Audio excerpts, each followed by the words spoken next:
Hi everyone, welcome to the Australian Formula One podcast. This is episode 124, and Max, we're going to be talking about Spa-Francorchamps, my favourite track for this episode.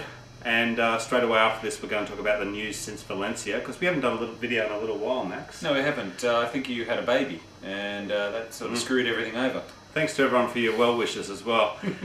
Alright guys, well let's talk about Spa. Pound for pound, the best Formula One circuit in the world. Yep. Max? Totally agree. Oh, totally agree. I love seeing the cars approach Air Rouge and then slingshot through, Pujon, and all the corners that I can't pronounce. It's got some of the best corner names as well, hasn't it? It has. Lecume, Pujon, Stabler. Lessos. Yeah. Rivage, I love it. Oh, it's fantastic, and it's 7 odd kilometres of gear gnashing Formula One excellence, and it's just a cracker of a track. If I had it my way, we'd race every race here basically. But I'm glad we're back in Spa, back in the Ardennes Forest, Pep, in Belgium. Hoiking it through Air Rouge every lap. That's I love that. 7th gear, fantastic. Oh, for sure, and we'd love to hear from any of you guys that find yourselves at Spa this year. It'd be great to hear your thoughts on the circuit and your experience whilst you were there. But great to be back, man. Absolutely, and who would have called a Force India on pole position, Max? I'll tell you what, that Mercedes engine has powered Braun GP and McLaren, and now Force India to a pole, and I'll tell you, that Mercedes is fantastic, mate. I mean, how could you? I mean, I know that VJ's done some work on the aero, and not personally, Max, but they've done some work on the aero, but God, that Mercedes engine is just a crackerjack, mate. And this is the thing, and we've seen it all throughout, especially at the beginning of the year in the back of the Braun as well. I mean, the Mercedes power plant is basically bulletproof, and it's a cracker of an engine. And what a masterstroke of Vijay to thank Ferrari very much, and then change to Mercedes engines for this season, and they've been steadily getting better. Again, another old boy. Yeah. Fisico, qualifies in P1. We had another old boy last week winning in Valencia. We've had another old boy qualifying in P2 here. Jarno's up there as well. Yeah. What is it about the old fellas, Max? I made a comment on our channel about the old fellas coming back. I tell you, they're doing all right. But look, I think it's a great accolade to all of the Force India guys who work hard behind the scenes. They don't have much of a budget, and they don't have the resources of the big teams. And I just think it's fantastic to see them up there in P1, mate, for quali. And let's hope they have a good race. Well, mate, let's get on to our tips now. I'm calling a breakthrough victory at Spa for Toyota. Jarno's obviously qualified in P2, and I think that he could actually get past Fisico and be able to win the race, mate. So I've called Toyota a few times now, and I still think that they will get a victory this year. They went off the boil for a while there. Yeah, they did do. Yeah. And I think they're not really sure what's going on with their car. They sometimes have pace on one day, and then they seem to lose it. But I think it's going to be a breakthrough win for Toyota at Spa, mate. So I'm calling Trulli to win the race. Okay. And he'll get P1, and Rubens will be P2. Okay. So I think that Rubens has, got some good momentum from the last Grand Prix, and he's obviously up there in terms of qualifying. So yeah, Trulli and then Rubens. What about yourself, mate? Okay, interesting. When you look at Rubens, mate, I mean, he's second row on the grid. I mean, Jensen's nowhere to be found at the moment. So yeah, I can understand that. I've gone for a bit of a speculator, mate. I've gone for the guy that loves Spa. I've gone for Kimi Räikkönen in the Kurz-equipped car to storm from P6.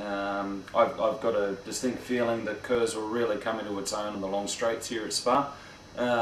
So I wouldn't be surprised, barring any accidents or incidents into the first corner in particular. And he's won it 3 times before, hasn't he? So yeah, he knows how to win at Spa. He has, and you're quite right. But I think this is the sort of circuit that will suit a Kurz car.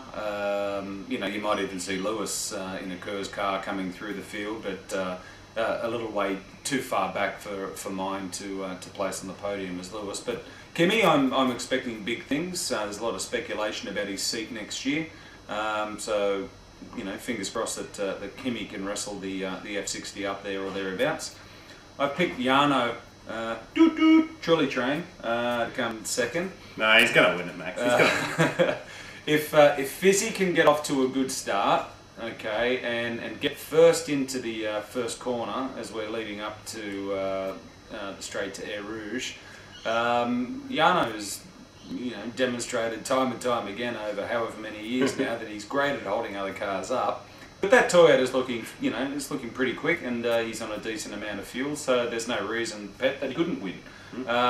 But I'm expecting him to potentially hold station and bunch up the BMWs and hopefully let Kimi slingshot through. Mate, so who have you got for P3? P3 I've picked Quick Nick Heidfeld.